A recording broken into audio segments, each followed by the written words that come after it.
coming out, especially in this glorious sunshine-filled weekend. So we really appreciate that. My name is Kelsey Kennedy. I work here at Cook County Higher Ed. My job is to do programming. Cook County Higher Ed does 5 things. We do college prep, college courses, and student support. That's all to allow students to be able to figure out where they want to go to school, figure out ways to cover costs for school. That includes scholarships that we recruit and then give out. That also involves helping students figure out how to do school here on campus or without leaving the community or doing distance education online. All of those support tools are free. Those are things that we offer to the community for free. The other 2 things we do is lifelong learning and workforce development, and this falls into that category. So we're so glad you're able to come today. This is part of our February through June offering of a collection of programming on genocide and peace building, Germany to Minnesota. Our 2020 series seeks to foster new grounds for knowledge, exchange, collaboration around the topics of genocide and peace building. We'll explore questions such as how can the history of genocide help us make sense of the present? How does genocide keep happening around the world? How can we best honor those impacted by genocide? When people say never again, what actions could they be taking? How do we continue to ask challenging questions and have these conversations outside of formal events? These conversations are relevant both globally and within our tight-knit community. Lifelong learners unite for a series full of learning, growing, and sharing. Join us for one of these sessions for all. If you look over there, you can see the next section of programming we have. That includes Compassion and Unconscious Bias workshop. That'll be a half-day workshop on March 4th. That again is all donation-based. April 7th, we have a global competency workshop and assessment. It gives you a tool to assess kind of where you are, and then we'll talk about how you can utilize that information. And then April 26th, we are going to continue on with the Sunday screening of Minnesota Holocaust survivors documentaries. This was a piece of that. So this is a breakout piece that we will be continuing on with a host that day as well. After that section of time, we'll actually be breaking more into Indigenous people genocide. So I encourage you to kind of follow along. There's handouts over there of upcoming events that we have that cover the gambit of everything from basic welding to classes that have to do with personal development or surf safe training or things of that sort. But also our genocide series is over there as well. We want no one to miss out on these opportunities of important topics. So I encourage people to make donations instead. If you have any questions, feel free to see me afterwards. I encourage you to tell us what you might need in the community. That's how we decide what we put on. We are inspired by you and the people you know and the topics that are important to you. We are so glad that Laura was willing to come all the way up the shore, she's from the cities, and come up and tell us about this important family topic for us. She is the Director of Tolerance Minnesota, Holocaust Education at the Jewish Community Relations Council of Minnesota and the Dakotas. Laura's commitment to Holocaust education is evident in the work she's done to ensure that Minnesota and Dakota's Holocaust survivors' community stories and lessons are preserved. We feel so privileged that you're willing to come up. Thank you. And she got a good weekend too to come up, right, you guys? Beautiful. So Beautiful. it's great to show off our community. Yeah. If anybody wants any water or any beverages or snacks at all, there's things over there too.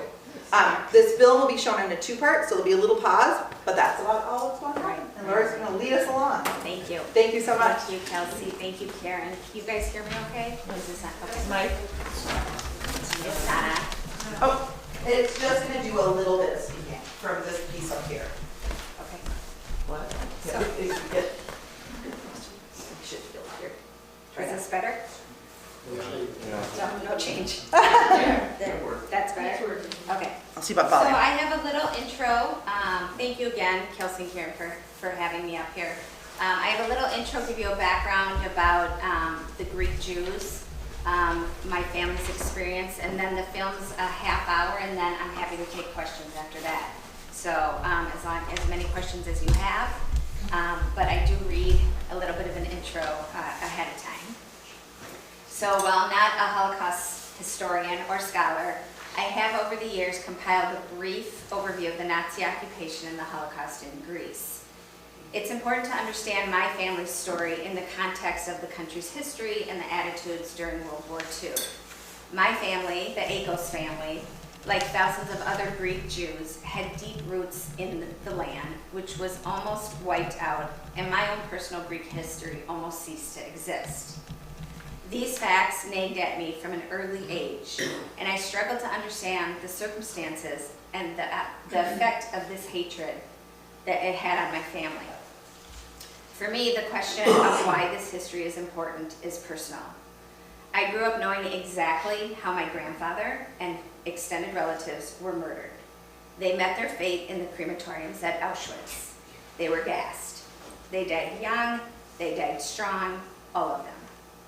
I could not fully comprehend how this could happen in a civilized society, people carrying this out against other people, and have since spent many years and will continue to spend many years piecing together the inherited trauma from my family and the legacy of genocide. The history of the Greek Jews is ancient. With an uninterrupted history dating back over 2,000 years, the Jewish communities of Greece are among the oldest in Europe. The exact date of their origins is unknown. However, evidence of flourishing Jewish communities date back to Hellenistic times and Alexander the Great in 334 BCE. It is said that Alexander's brother-in-law wanted to establish Thessaloniki, which is also called Salonika, in Greece, and you'll learn about this city later, or you already know, with its natural outlet to the North Aegean Sea as a center of maritime trade. So he invited the Jews to the port city due to their growing expertise and connections throughout the Mediterranean. 2 centuries later, the Book of Maccabees details a list of the Jewish communities in Greek cities, and the remains of an ancient synagogue dating back to the 1st century BCE can be found on the island of Delos off the coast of Mykonos.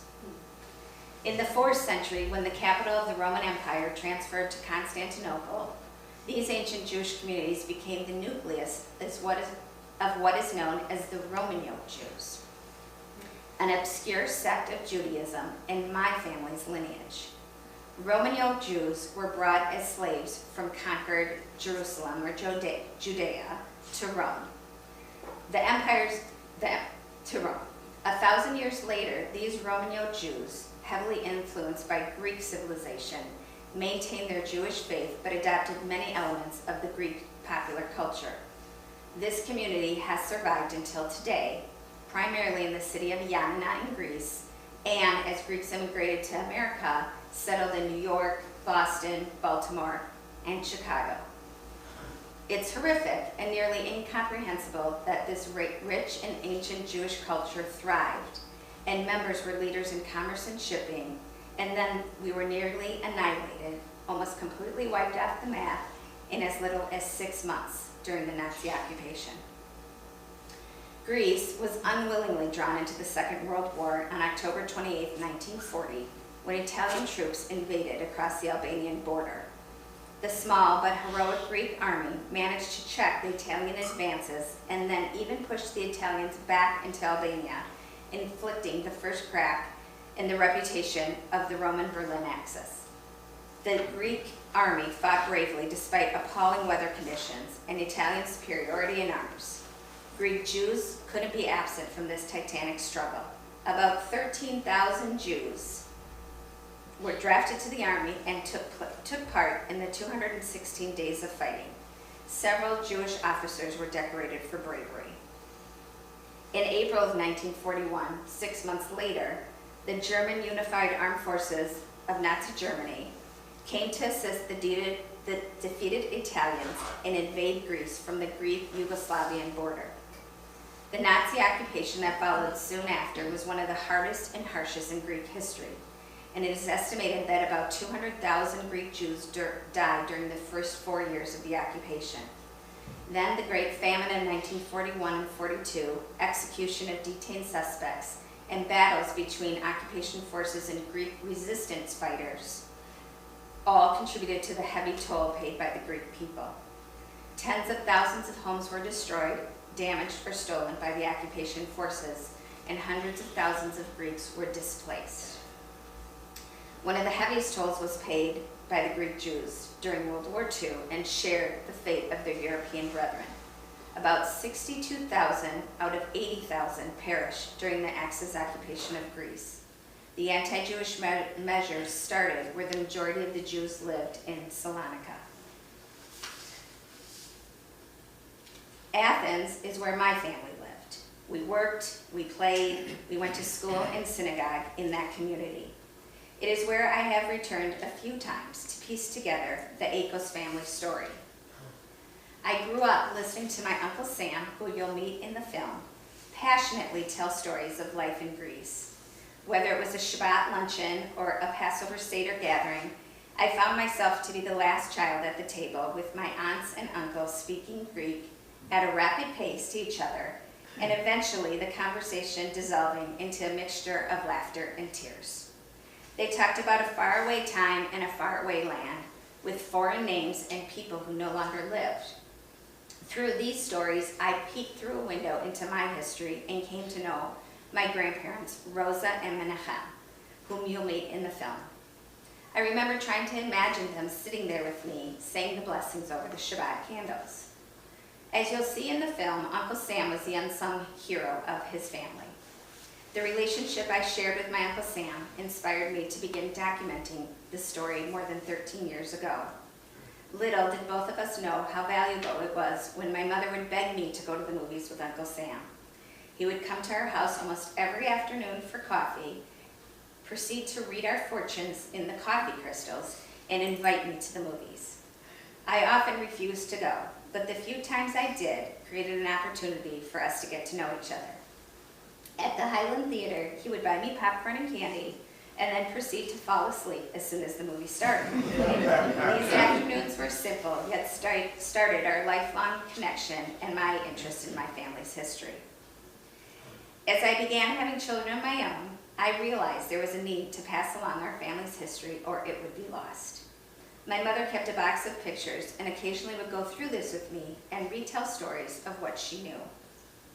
This act planted the desire within me to want to know my relatives and want to understand why I would never meet them. Beyond looking at photos, I found myself always searching for answers until there were a few defining moments in my adult life that pushed me to make this film.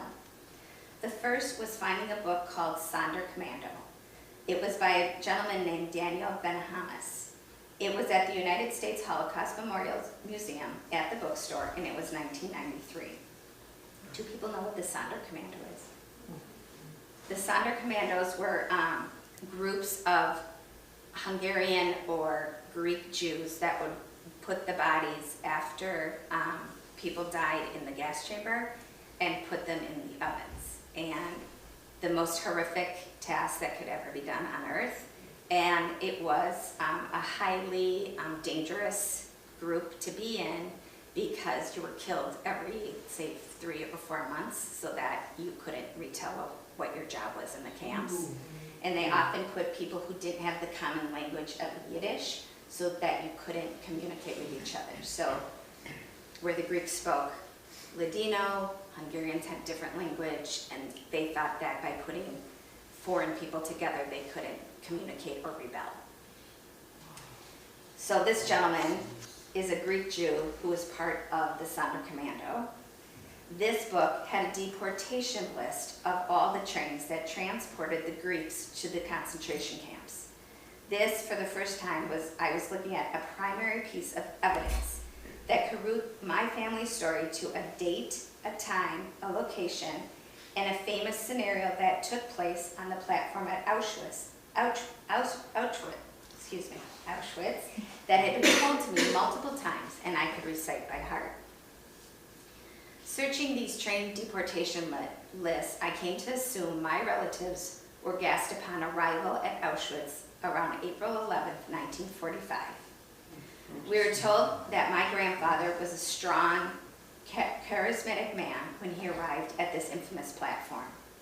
The book goes on to describe how the Jews were forced to work as slaves in the gas chambers or crematoriums. And on page 30 and 31, Daniel Ben-Hamas describes the scene at the platform on April 11 when a transport with thousands of Greek Jews arrived from Athens. Daniel, and I believe my grandfather, were on the same train. He goes on to describe an episode where a certain individual, noting the manner of the selection, registered that those going to the left seemed ill, older, or more frail than those going to the right, inferring that he would get easier work or actual medical care. The man, who I believe was my grandfather, feigned a limp and winked in delight at his own cleverness. "All right," said the German officer in charge, "you go over there." The man directed to the left now made the universal gesture of F you with a flexed arm, but it was he who lost. Why would he do this? Why would my strong grandfather feign a limp and go to the left? Maybe he saw the rest of his family going one way and wanted to join them. We'll never know, but when I found the book over 25 years ago and read the footnote to my mom over the phone, without hesitation, she said, yep, that was my father. Discovering this bit of information where someone else was a witness to an episode that changed the course of my family's history was a defining moment for me. Danny Benahamis was one of the last witnesses to see my grandfather alive. Another defining moment was when my mom asked me if I would go with her to a Holocaust survivor conference in Israel. It was for her, and I agreed. It was on this trip to Israel that we toured Yad Vashem, which is the International Holocaust Museum in Jerusalem. And here is where I felt a shift in my responsibility of our family's history. As I was walking through the museum with 200 elderly survivors, I began to realize the significance of contributing a permanent narrative from my family. Not only was I the youngest person listening to the stories, but I realized I was also bearing witness to a first-hand account of how these survivors saw their own lives being documented. It was eerie to hear this group walk through the halls pointing to pictures on the walls of the museum and saying to our guide, there I am, that's my town, there's my brother. I was there. There was one survivor who kept looking around and asking, why am I not on this wall? To which our patient guide replied, you should all be here. This place, after all, was built for you. The last stop on our tour at Yad Vashem was the archives. There's a suspended bridge that brings you into this circular room, and you immediately feel the cold stone walls engulf you.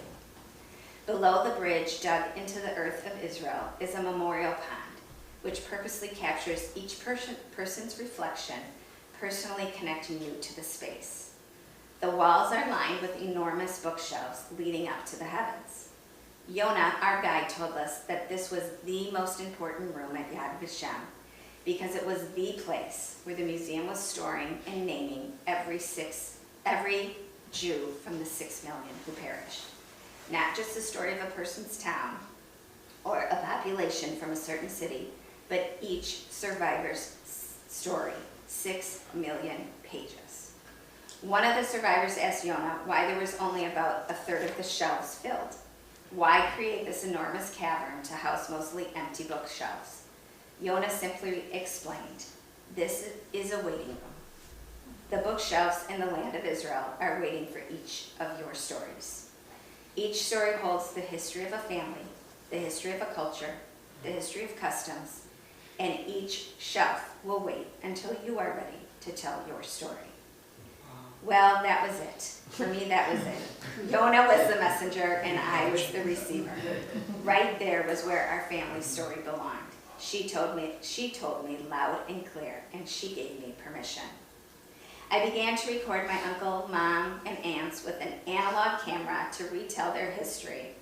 I didn't know what the end product would be, but I knew it had to be done while they could remember as much detail as they could.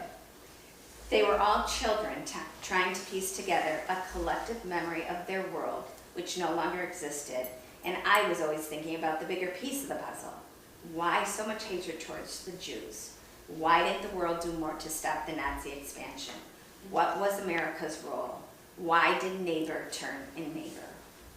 It is no coincidence that my professional life matches these formative questions I asked myself decades ago. For me, as I said, history and memory have never been separate. I am the keeper of this family's history, and I feel the added responsibility to impart the details of this story to my children and hopefully one day their children.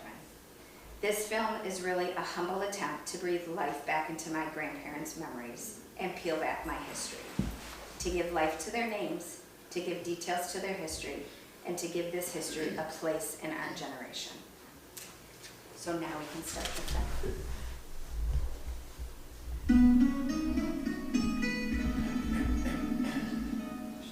This is the Acropolis in Greece. Greece, home to philosophy, Western drama, and democracy.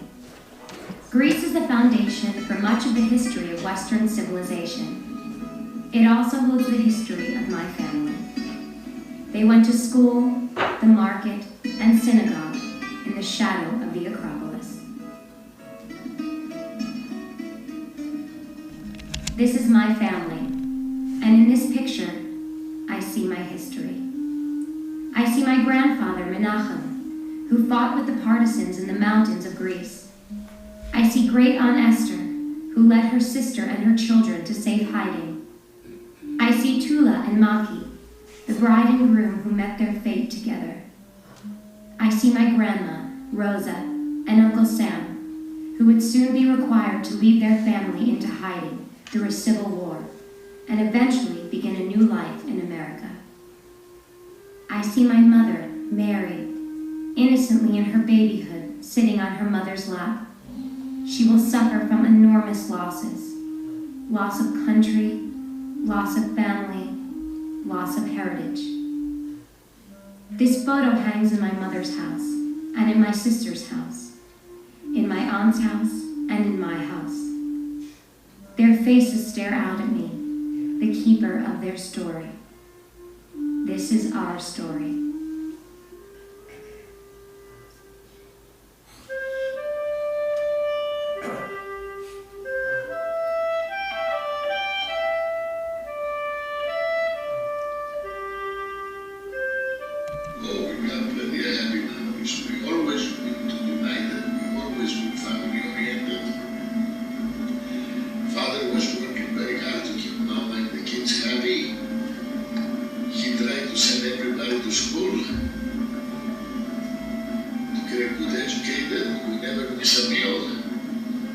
Sometimes father was late for dinner because he had to work for the harder.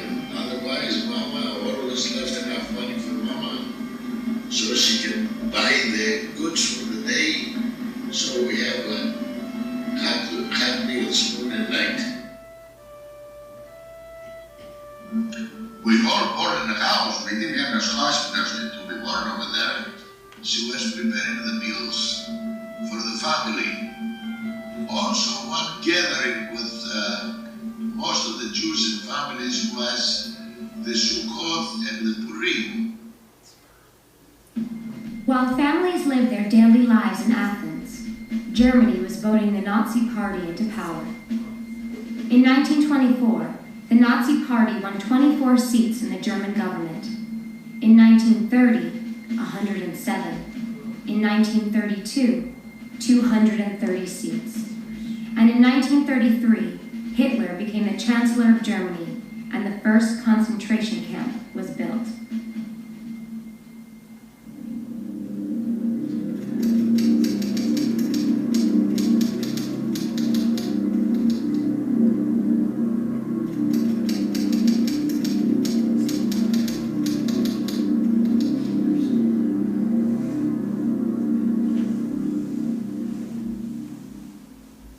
Germany began invading its neighbors, average Greeks knew little of the growing horrors in Europe. And though integrated into their city's life, there was always an undercurrent of anti-Semitism.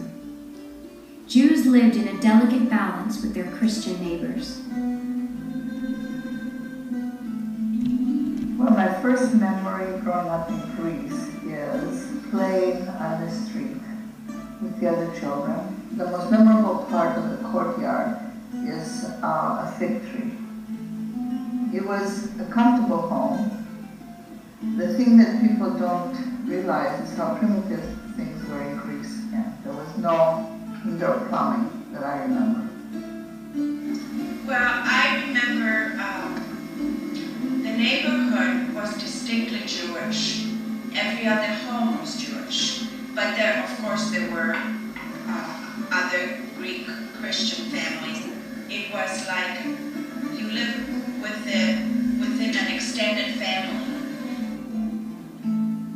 My father, well, he had several occupations. I should start with a shadow theater, which he did. He gave him some income every time he had a chance to work with some friends of his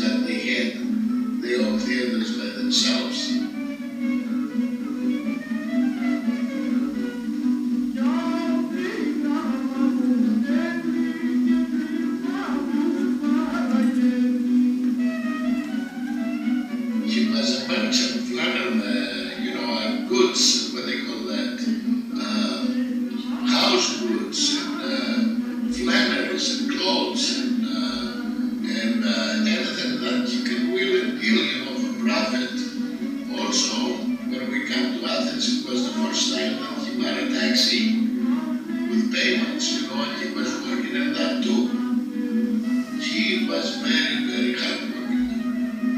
We're not poor, we're not middle class, we're not rich, but we're something in between there, thank God. I do remember going to see him. My mother used to pack his lunch and we would go down to the market square and visit him. I remember running to greet him and him lifting us on his shoulders and carrying us home. He used to heat the water, the bath water, every Friday in the sun, and we would take our baths every Friday for Shabbat.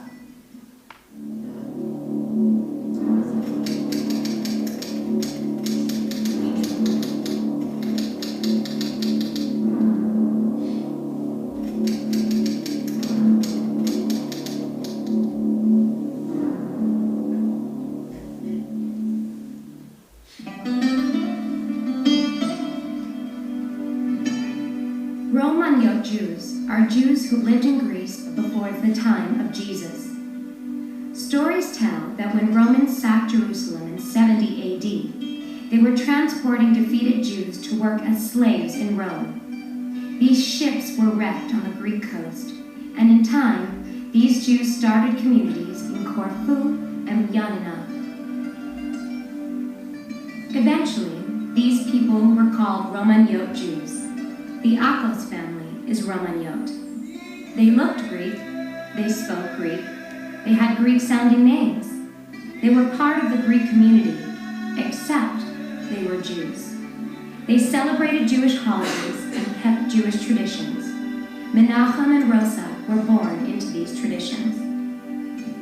In 1492, Ferdinand and Isabella of Spain expelled all Jews from their country. These Spanish Jews dispersed throughout the Mediterranean and beyond. Many of them went to Greece, settled in Salonika, and spoke Ladino. Eventually, Salonika became the largest Sephardic Jewish community in the world.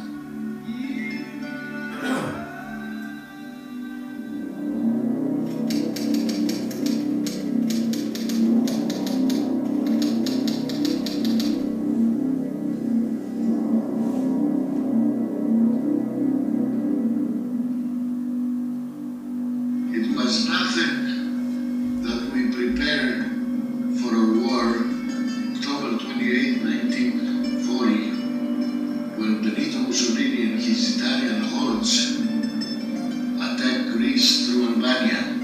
The first 2 months, they were not so good for the Greeks, but after the Greeks united very closely, they drove the Italians over the Adriatic Sea.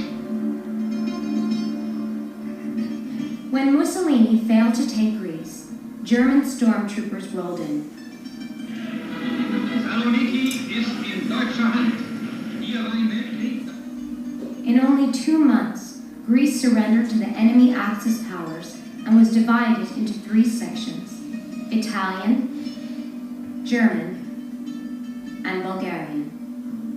Immediately, Salonika, the heart of Sephardic Jewry, was under Nazi control.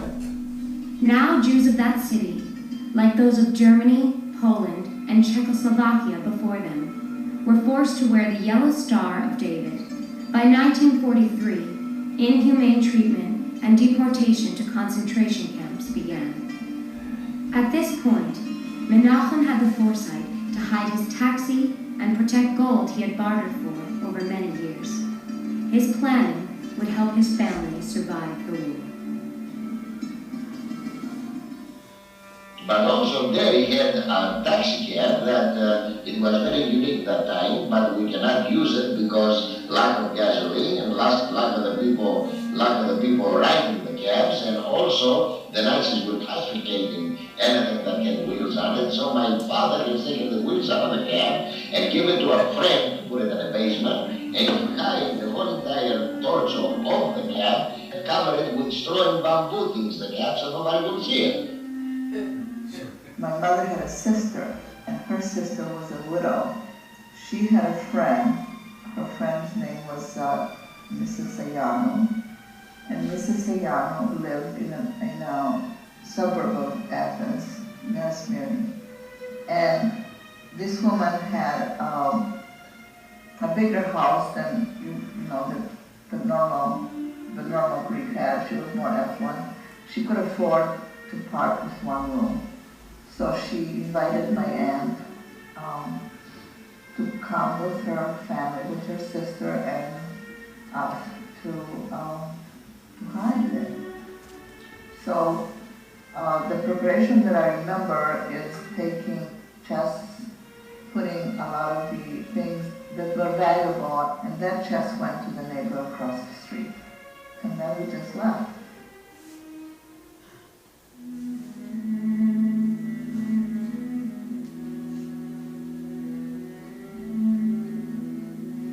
And we were, all of us, in one room in the basement, and we had to go in and out through the window. There was no door. It was not a bad life. It was, our parents were there in the beginning. We didn't have a lot to eat, but we ate. My mother would leave the house and go back to our own neighborhood because she could only shop in our own supermarket, if you want to, store you want to call it, and the baker. And they knew her and they would give her things. But we were not hiding in a sense that you couldn't get out of that room. You could get out of the room. We played in the courtyard. We went out on the street as far as the sidewalks.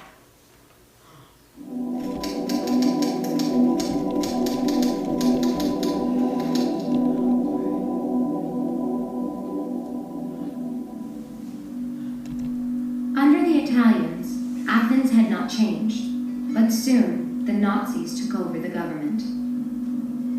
But the first thing they did when they entered Athens was they raised the flag over in the Acropolis, that everybody had a tears in his eyes when we saw the German flag at least 10 feet above the Greek flag over in the Acropolis temple. Restrictive German regulations were published. Jews forbidden to leave their permanent residence. Jews must register with the government. Jews forbidden to walk on streets between 5 p.m. and 7 a.m. Jews who do not observe orders will be shot. By the time the Nazis entered Athens, 3 things were in place to help the Jewish community. Athens Jews were more assimilated than those of Salonika and generally accepted by their Christian neighbors. They were also aided by the local government and church, and the resistance movement in Athens was strong. The Archbishop told priests to encourage parishioners to help Jews. Throughout Athens, people risked their lives to hide Jewish families. Greek police printed false IDs with Christian names and pictures, allowing my Uncle Sam to leave the hiding place and earn money. Menachem would go at night to fight with the partisans. In southern and northern Greece, over 1,000 Jews joined the resistance movement. The war started taking in favor of the Allies. Nobody ever thought anymore that the Jews were in danger. In 1943, the Akos family came out of hiding and returned home. They came out because the Nazis spread the word that Jews would be safe in their homes and given food rations for Passover. When they returned to the neighborhood, Menachem bartered jewelry for food, and Sam sold cigarettes to make cash. One day, my father went to the main square to sell some jewelry, and he was identified as a Jew. he would have been taken but my mother made a fuss. When the Germans came, they established an office in our synagogue, and they asked every head of household, the Greek Jews, to report their presence, that I'm still living here and my family's still here, every Friday night. And my father, of course, didn't register in the beginning because we went into hiding. Then came Saturday, March 25th, 1944, Sabbath Day and Greek Independence Day. Menachem and his relatives went to register at the synagogue, but this day was different from the other Sabbath days. The Nazis locked the doors once they were in the synagogue. In only a moment, they went from citizens of an occupied nation to Nazi prisoners. They were never to see their families again. That same day, this scene repeated itself in other Greek cities. These photos were taken in Yanina, also on March 25th, and represent a similar scene in Athens.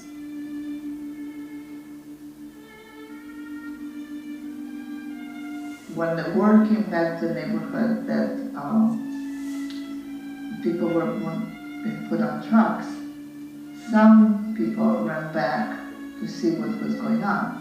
Well, when they ran back, one of those people was my mother. She wanted to see what was happening to her husband. And when she got close enough to the synagogue, my father had been on the truck at the time, and he motioned her to leave also.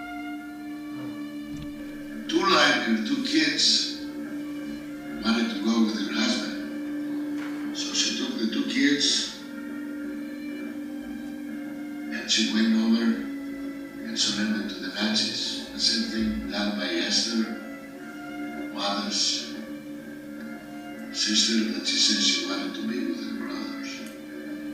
Mother insists that we go too. I say no. I say we're leaving the house and we go to Mrs. Again. Menachem Akos was taken that day. Esther was taken that day. Abraham, Sabino, Fortuny, and others were taken that day.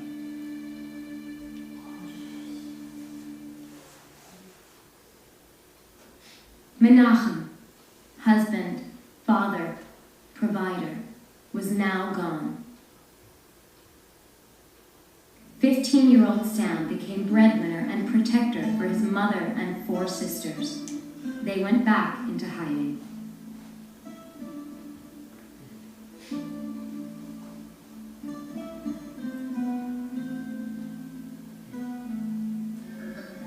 I made a little wheel, like a carriage deal, and I put in as much as clothes as I could, and I made Mother, Esther, and Evelyn walk behind me, and Puri, Mother wasn't strong enough to hold Puri, because Puri would not walk.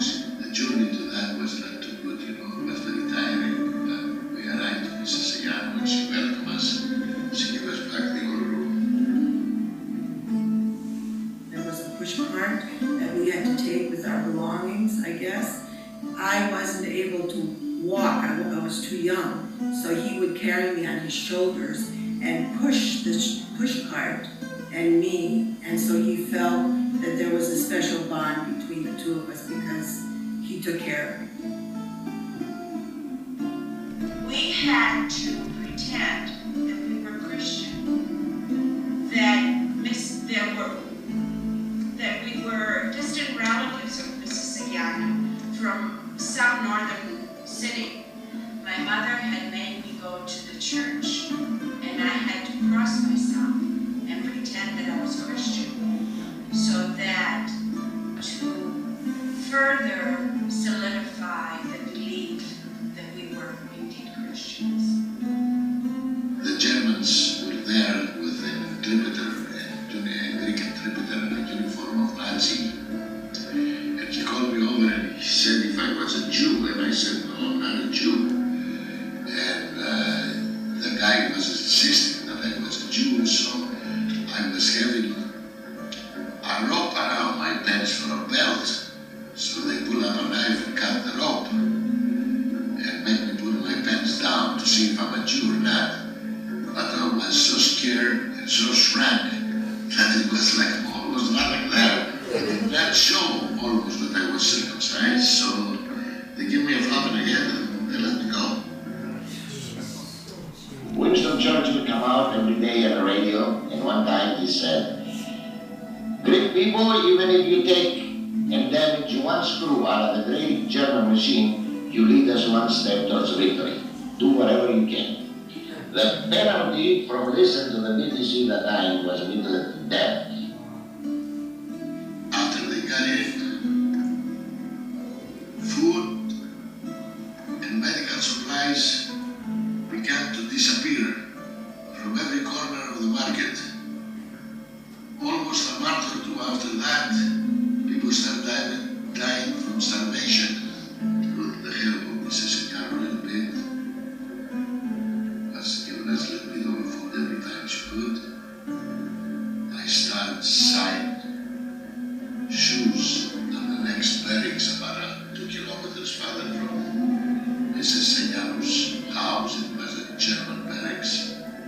I went over there and I was sewing shoes in exchange of some food. Then I went and begged, steal anything I could get my hands on it. Through Sam's efforts, father's foresight, and Mrs. Sayanu's humanity, Rosa and her children did survive.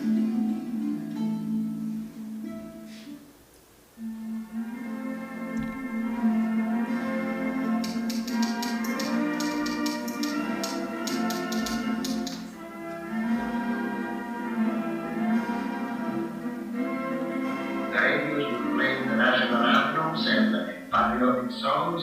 The kids were hugging and kissing. Everybody was in such a joy that almost seemed like that those particular days that the hunger, the thirst, the loss of the beloveds, all of it is spent away for well because the bright light of the freedom had a bright shine in the streets of Athens.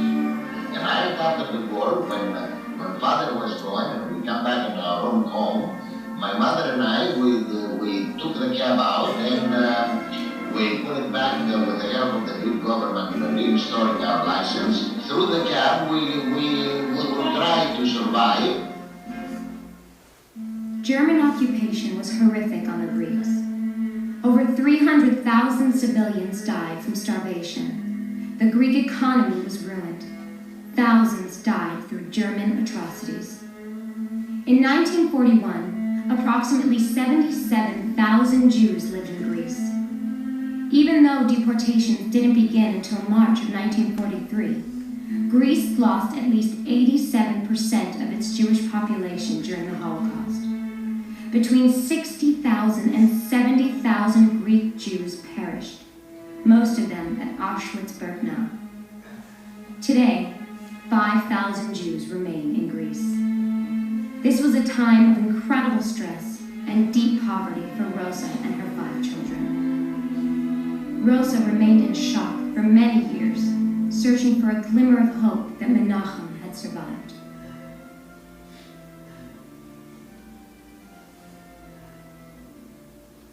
Sure, she still thought that he would come back, and I think she had that hope all through the war, and after the war when we came back to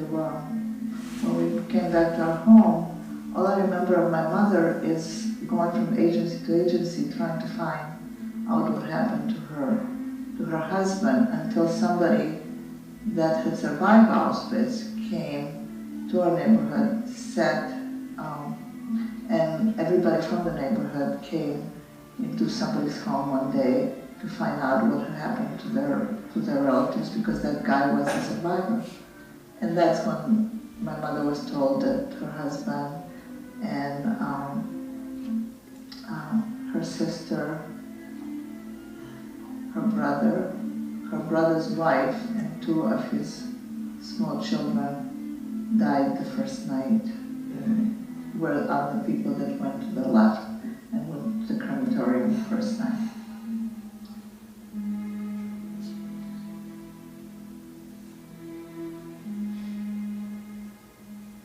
After the Nazis left Greece, there was civil war.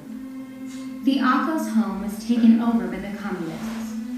Their family of 6 now lived in one room in the basement of their former home. They went to court to reclaim their property, but were met with renewed anti-Semitism. And we went to court trying to claim our home back, and the judge said to my mother, "You're really making a lot of trouble, they should have taken the rest of you." In 1951, after years of trying to make life again, the Akos family came to America. All 4 sisters graduated high school, went to college, and married. Sam loved America and continued to drive a taxi. The 4 girls of the Akos family now have 16 grandchildren between them. In 1994, 54 years after the first Akos wedding photo was taken, the family celebrated another wedding, mine. As Sam said when I interviewed him in 1996, Well, as the time was going by, to the idea that there were no more survivors, and it means that life goes on.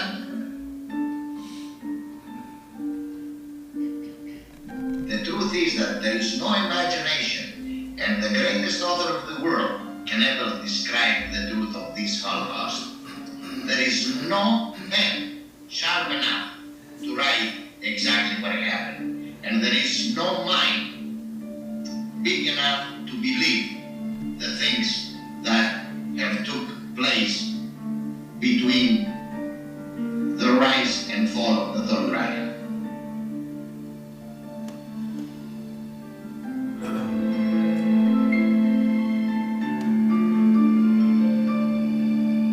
in 2002, Mrs. Sayana was honored at Yad Vashem as a righteous among the nations for her courage to hide my family. In January of 2005, Mary and Evelyn Akos traveled to Greece to present Mrs. Sayana's granddaughter with this award. At the ceremony were 4 of Rosa and Menachem's grandchildren and 1 great-grandchild. That great-grandchild, Eli, is my son. He is only 7. He has been to Greece. He has seen the Acropolis, and now he will know his story.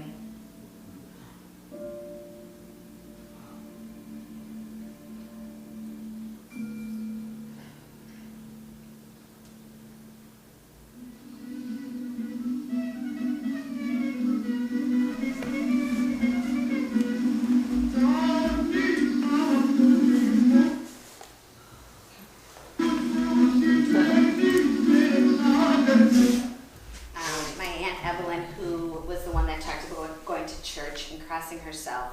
Her grandson had a bar mitzvah 2 years ago and went back to the synagogue in Athens with his family and read from the Torah. So that just makes us feel so, I don't know, a return to life. Yeah. Very good questions. Anybody? Yeah. Have you seen a movie, it's a very good movie, Son of Saul, it's about a swimmer commando? Yes. That's really a powerful thing, Yes. if anybody really wants to. I could barely sit through that. Yeah. I think the Son of Saul, if I'm not mistaken, has actual footage, right? That somebody from a hidden camera was in and was a Sonder commando. It's also shot like a one-take thing, it's like there's a camera right over his shoulder, and you just see out of ways, and it's all kind of fuzzy, but you hear all this crazy sound and everything, and it just, it's like chaos in there, and it really, it makes you, feel like you're there. Yeah. I remember I could barely watch that. Yeah, it's one of the toughest movies. Mm-hmm. I don't know how many have visited a concentration camp in Germany, but our teenage children, Diane and I, visited Dachau. And we saw the barracks, where it was built for 200 people and they had 1,600 people in there.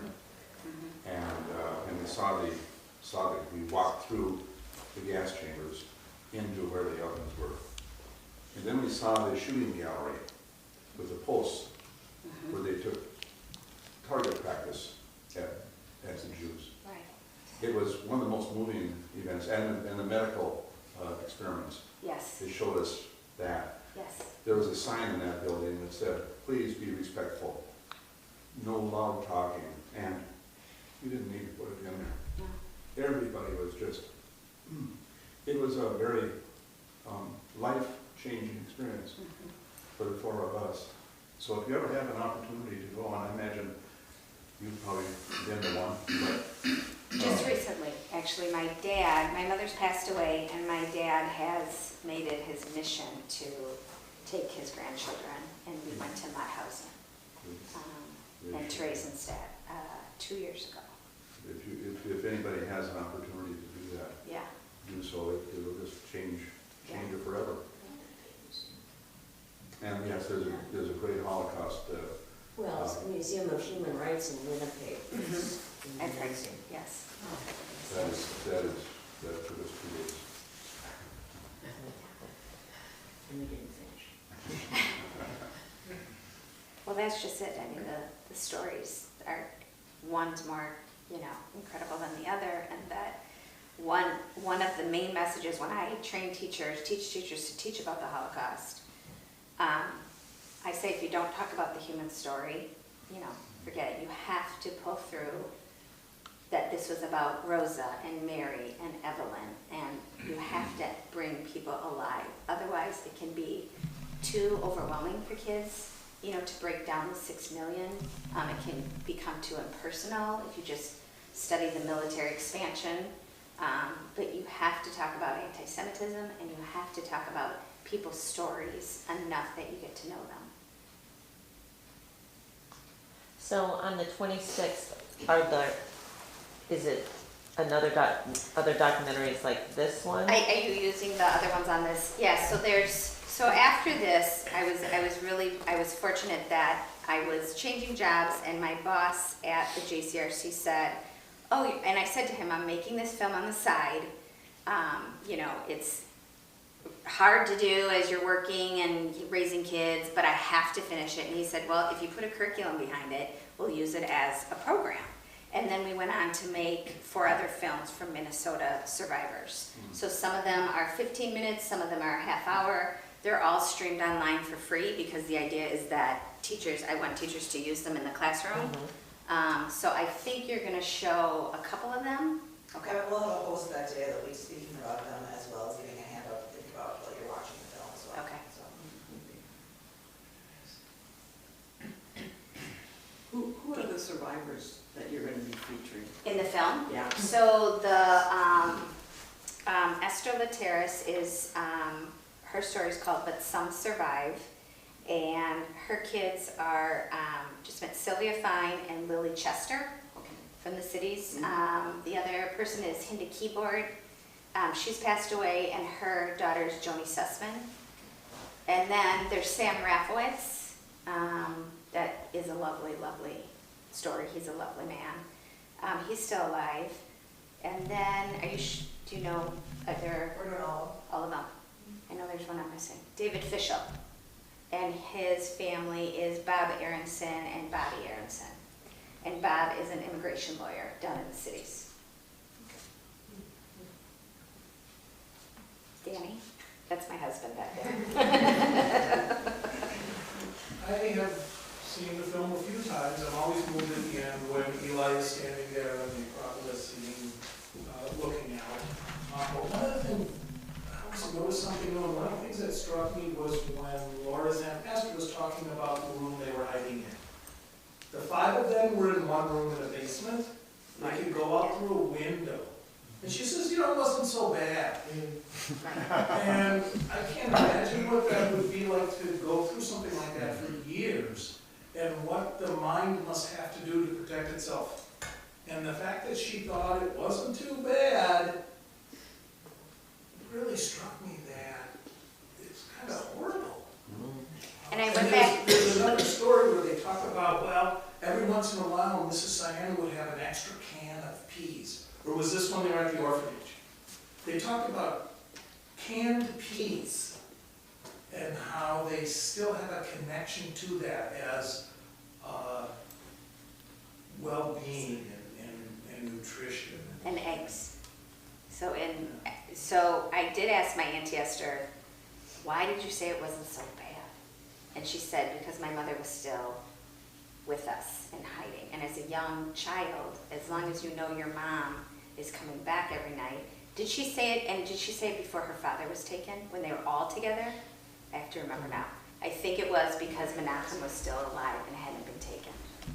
So, and then the second hiding, my grandmother would go, they said she would go back to the old neighborhood. She would actually go, for better or for worse, it was called the black market, and she would only go to the people that she could trust that wouldn't turn them in, whether she was getting flour or whatever supplies she was getting. So she would travel far to make sure that she was going someplace to buy the groceries or whatever she was buying, and that it would be safe, and nobody would follow her back up to Mrs. Siano's room. Well, we are in touch a little bit with, so Mrs. Siano's granddaughter and grandson are still alive. And my cousin Mark, whose son went back for his bar mitzvah, is now, his daughter's being bat mitzvahed and invited Mrs. Siano's granddaughter to Boston for the ceremony. Unfortunately, she is too old to come, but she sent a piece of linen from her grandmother, and my cousin is making it into a tallis for his, you know, the special wrapping that you give when somebody has a bar bat mitzvah. And I'm telling you, there's not going to be a dry eye at that synagogue. Danny, especially you. But it's just, you know, it's amazing that we can have some contact with her. Yeah. Did you grow up with the stories around you, or did you have to ask questions? I had to ask questions. So, you know, when everybody came here, I just think they were in shock. You know, they come from Greece, they come from a Mediterranean, warm climate. And I think and they were foreign. They spoke with heavy accents. My mother was, you know, placed in the 3rd grade when she shouldn't have been. I think it was really hard for them to make friends. So for a long time, they were just surviving in America and trying to fit in. And in fact, my mom, the epitome of what she thought was success in America is one day she bought, I kid you not, a pink Cadillac. And I was like embarrassed. I'm in high school, and my friends were like, "What is your mother doing?" And she said to me, "What are you talking about? I have arrived in America. I bought a pink Cadillac." Right, Danny? Antelope pink. And so it was really not until high school, not until I started to learn about what the Holocaust was, that I could turn back and say, what happened? You know, she would always sort of talk about people and superstitions and traditions, but I never really put together the story of survival, the story of the deportation. I never put that together until we sat down and tried to get everybody to talk about it, which took a long time. You can see that, you know, first of all, they were very young. And I wanted to hear from everybody. I wanted everybody to be the storytellers, not just Uncle Sam. And that took a long time for us to kind of piece together the timeline through their words. We had to go back a couple times and say, okay, do you remember this? Because you told it to us one time.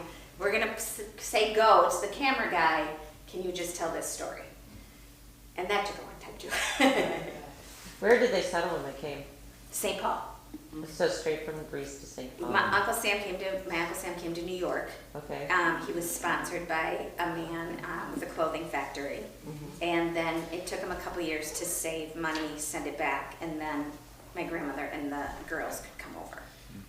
And so they were sponsored by the Joint Distribution Committee, which sponsored Jews after the war, and the Jewish Family Service in St. Paul. So they walk in, I was just telling Danny, my mom said she remembers winter coats on the bed and a fridge full of food, which they hadn't had for years. Oh. And so they were like, What did they do to survive? I mean, they came over here with nothing. What did they do to survive? You said that all the daughters went to college. I mean, Yeah. that's amazing. right, so my grandma, she was a seamstress. Uncle Sam drove the cab. He drove a cab here, and he was a chef for a while. And then they went to school. They went to public school. My aunt lived in Duluth. She went to the U and then went to nursing school. So I think they didn't have any money ever, and married, and so that helped. And one of the reasons they came to America after the war, Jews could go to Israel, even if it wasn't Israel at the time, or come here. And my grandma felt that they would not need a dowry if they came here. And she had 4 daughters. And there's no way she could afford 4 dowries. So she said, we're going to come to America. Before they came to the States, it was very difficult in Greece and all over Europe after the war. Right. There were people starving. I think they called it the Great Hunger in Greece in 46 and 47. And people perished. They were eating the carpeting, they were eating whatever they could get their hands on. And Rosa couldn't take care of all 4 of the girls. Sam had come to the States, and 2 of them had to go into orphanage. Right, the state orphanage.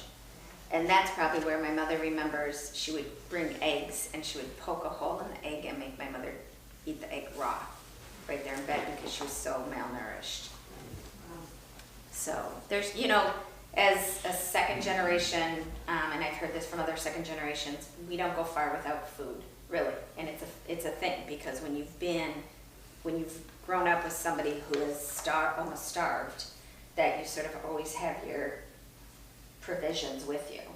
And there's been times that, I'll go to a theater or movie and I look down and I have a hard-boiled egg in my purse. And I'm like, oh my God, don't say anything, But I sort of always am like, okay, what?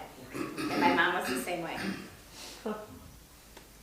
One other thing that I want to point out, and Laura talks about as she's making the film, who's going to tell what part of what story, and who's going to tell the story, and at the end she says, Eli, our son, this is your story. At some point, the people who lived through this aren't going to be around to tell that story. And that it's all of our story to keep sharing this information. That on a day in February, I met a woman whose mother survived this, whose grandmother survived this, and whose grandfather was murdered. And this took place. And her name is Laura, and her mom's name was Mary. This is our story to tell, not just Laura's or our son Eli's. And that's one reason why I think the film is so powerful. That when you first started making it, you knew you had to record the testimony. And she went in the 90s and took camcorder of her mom and her aunts and uncles. And it sat there. It got time stamped in it and digitized, but it sat there. Right. And talk about the process of creation and artistic creation. Laura didn't know what this film would be. And then, was it the 60th anniversary of Liberation Camp, 70th anniversary? When we went back to...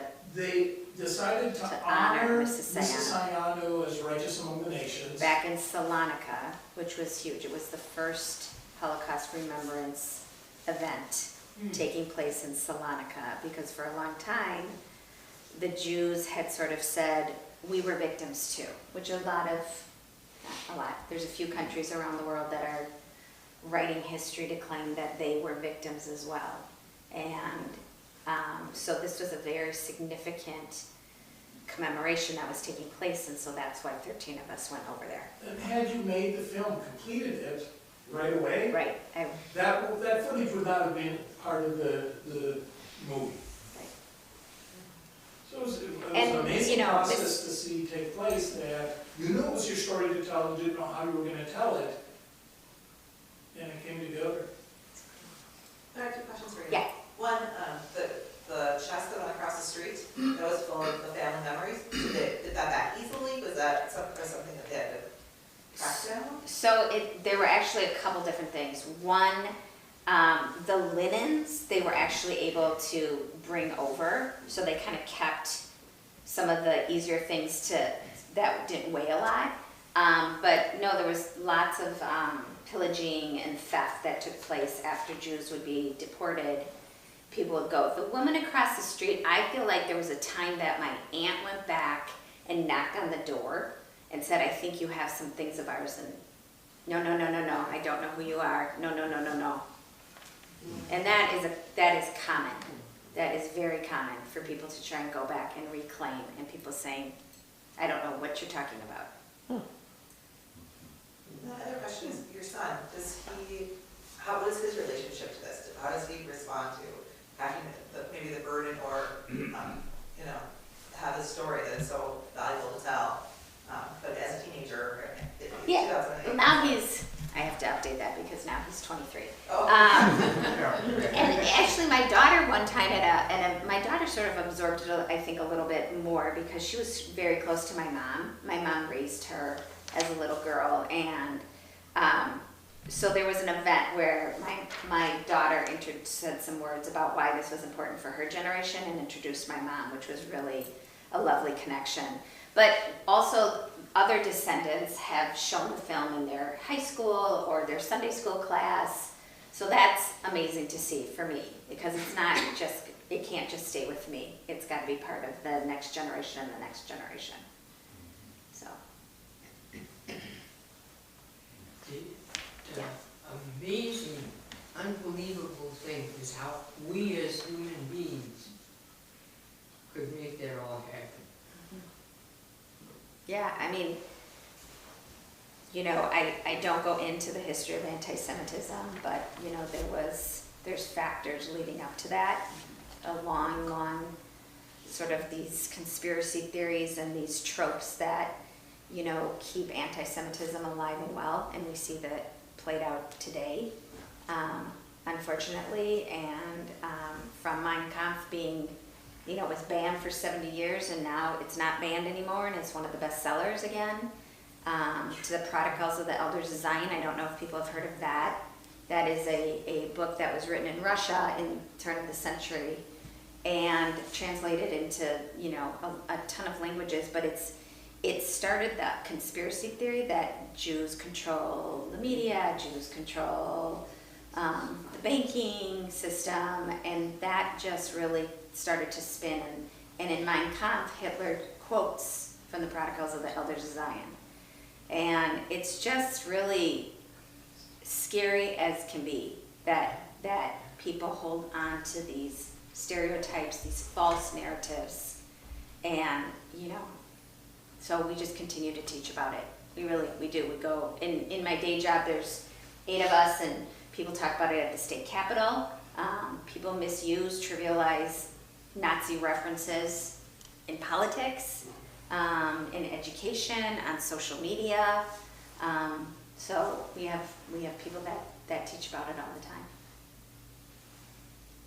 Has your family done any studies on historical trauma and the impacts on the DNA and that sort of stuff? So we had a woman from NYU come in, Dr. Yehuda, who talked about epigenetics.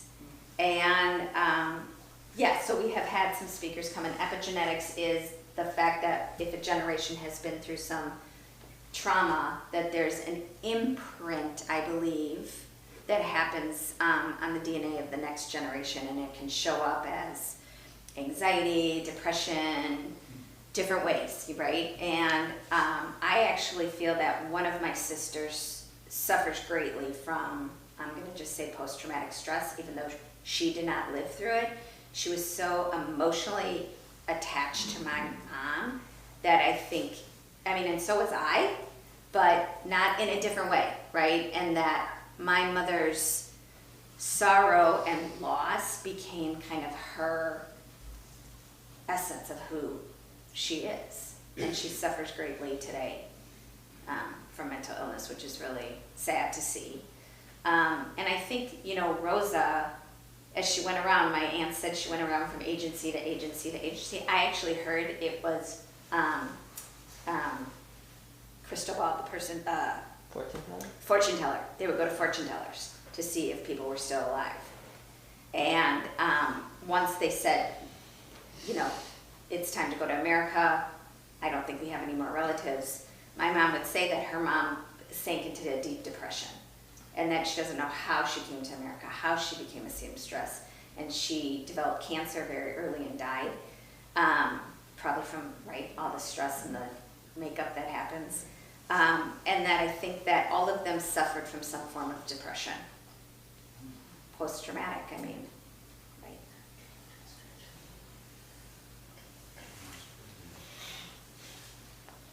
Any other? Thank you. Thank you all for coming today.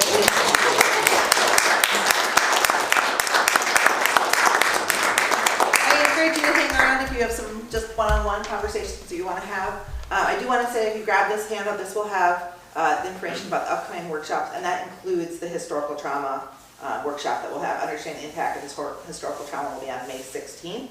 We'll also be doing history of the Holocaust, which will be a Zoom presentation that you can attend online. We are going to be doing bringing this conversation home, so you can have some tools to continue these conversations at home. So anyway, lots of really interesting things. Please grab this. We also have some references and tools to continue these conversations just in your own lives. That was produced by the library that I can give you on your way out today too. So. And I'll leave 2 copies of the DVD. People can check them out and perfect. Do whatever they. Thank you so much. Thank you. Yes. This was really an amazing weekend.